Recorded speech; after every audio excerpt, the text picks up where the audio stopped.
The conversion tool itself is actually pretty self-explanatory, so I'm not going to take you all the way through all of the steps, but I do want to show you how to get started. You may have a shortcut on your desktop, but if not, the default location is your Programs folder. So I'm going to go ahead and double-click Computer, go into my local hard drive, into Program Files, and then into the Intuit folder, and lastly into the folder called QuickBooks Conversion Tool. At that point, what you're looking for is actually the QB Conversion Tool, and it says it's an application. Another little hint here is that you do have to have administrator privileges to run this. If you right-click on it instead of double-clicking on it, you'll see an option to run as administrator. That'll get you around any of those troubles if you aren't an administrator to begin with. At this point, the Get Started screen will welcome you, and you only have two choices. Either you're going to be converting your own company, or you'll be an accountant converting your client's company.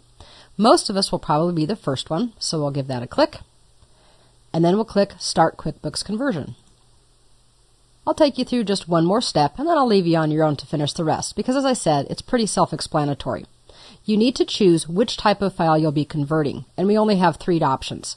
The first is Microsoft Small Business Accounting, the second is Peachtree, and the third is Office Accounting.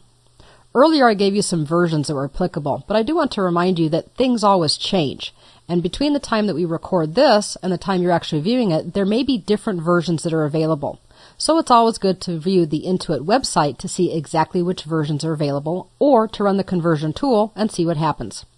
I'm going to choose Microsoft Office Accounting, and you'll see that as we choose these different options, it tells us about conversion. So here are some options, or at least a summary of what can happen with Microsoft Office Accounting, as opposed to Peachtree, and of course Small Business Accounting.